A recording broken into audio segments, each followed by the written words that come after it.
Have you ever had one of those weeks where you just got bad news after bad news? Got to a point where you're like, listen, don't anybody bring me any more bad news. I've been there. I know the feeling. But did you know that even in the middle of bad situations, you can find something, anything to glean on, to stay inspired, and to keep hope alive? We're going to talk about that today. And also, do me a favor, subscribe to this channel, and don't forget to hit that little bell right next to the button, the subscribe button. That way, whenever I upload a new video, you'll get a notification. If you're ready, let's talk. Get ready. I had a very unusual week. Now, let's see, the last 3 or 4 weeks, 4 people that are near and dear to me have passed away. So when I got the news of the 4th person passing away, I decided, you know what? I need to just back away and need to take a week to just process everything, because things were happening so quickly. Sometimes you kind of get in that mode where you just have to keep going because you've got other things that you need to focus on. But then when that responsibility passes, you find yourself thinking, okay, now I need to process everything that I've been dealing with. So that's the kind of week that I've had. You know, it's so important to have harmony in everything that you do. We are spirit beings, but we live in a human house, a human edifice. And we have emotions. And so it's important to make sure that you're paying attention to what's going on with you internally and know when to pull back. So when we find ourselves burdened with the weights and the cares of life, we have to be able to quickly lift them up and cast them off, because if we don't, it affects our health and affects our mental state. So I want to talk a little bit about how you can find inspiration in the middle of bad news.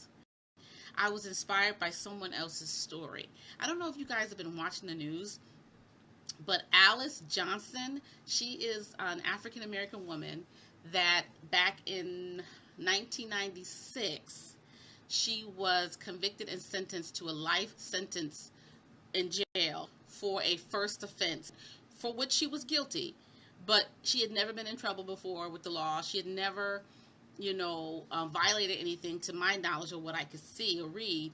And the full extent of the law was thrown at her, and she lost her freedom. And so from that time to this time, she's been fighting to gain her freedom. And this week, she got it. This week, she got her freedom. But the interesting thing that really inspired me was that she had a network of people to support her. Because I was thinking about Kate Spade, and I was thinking about Alex Bourdain and how they took their lives.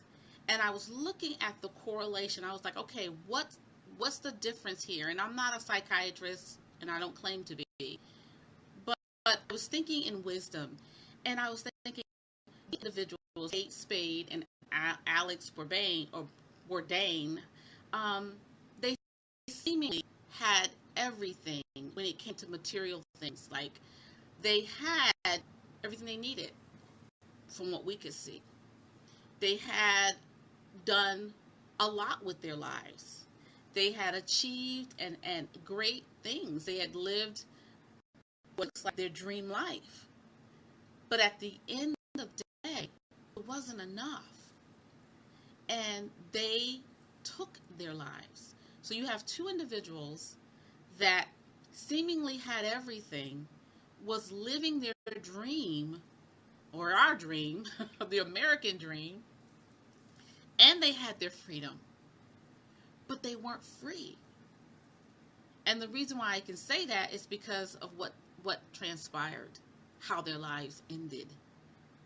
But then I look at Alice Johnson, and I look at a woman who, prior to going to jail, her son had died.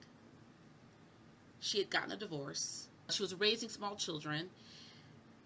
She was at what she believed was rock bottom. And in a fit of desperation, she made a poor decision that cost her freedom. So she's at rock bottom. She doesn't think she can go any lower, but then she does. She goes to jail. She loses her freedom. She loses access to the outside world. Now someone's telling her when she has to get up, when she has to go to sleep, when she has to eat. No liberties at all. But yet, she had no desire to take her life. When they were interviewing her, one of the journalists said to her, you know, did you ever feel like giving up? And she said, no, I didn't. She said, I'm not going to try to tell you that I didn't have any low days. I'm not trying to tell you I didn't have any low moments, but I never felt that I didn't feel the urge or the desire to just quit. And then she went on to say, my sister wrote me this beautiful letter, and it's a letter to encourage me. She said, because I read it so many times. I immediately realized that's the difference. She had an anchor. Alice Johnson had an anchor. She had her faith. She had her family. She had people that were rallying behind her. So on those days when she felt like, this is just too much, it's just too much. Because I dare say that in the 22 years that she's been fighting for a second chance, I dare say she didn't have some no's. You know, it's not going to happen, not a chance. But she kept going. Now, I'm not saying that to throw shade on Kate Spade's family or Alex Bourdain's family, because I don't know their situation. What I'm saying is that somehow or another, Alice was able to latch on to an immovable, unshakable anchor.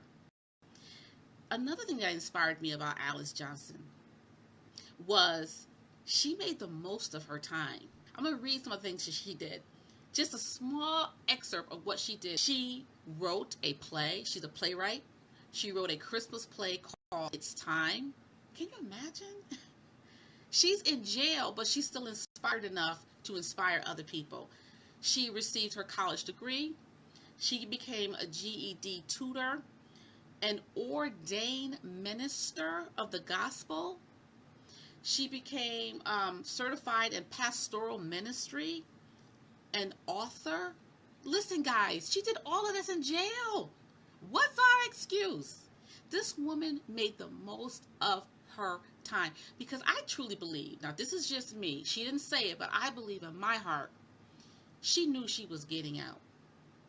And she knew my freedom is coming. She prepared herself because she knew my change is coming. There will be a day where I will walk out those doors and I'll be free.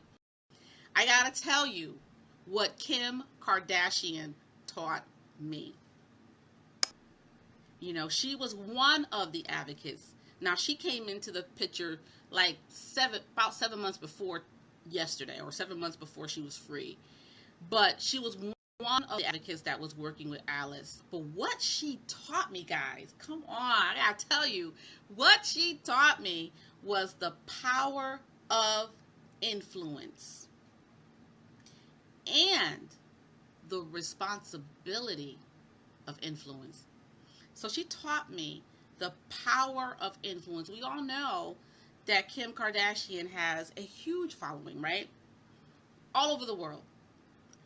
What I want you to understand is that she saw a video, was moved and touched with compassion. A few weeks ago, I did a video called Am I My Brother's Keeper?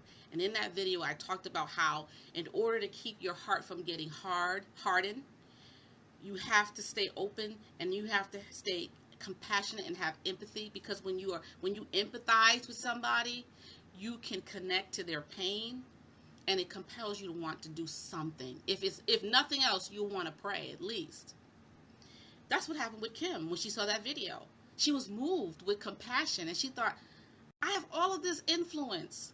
I have connections to all of these people that really can help this woman.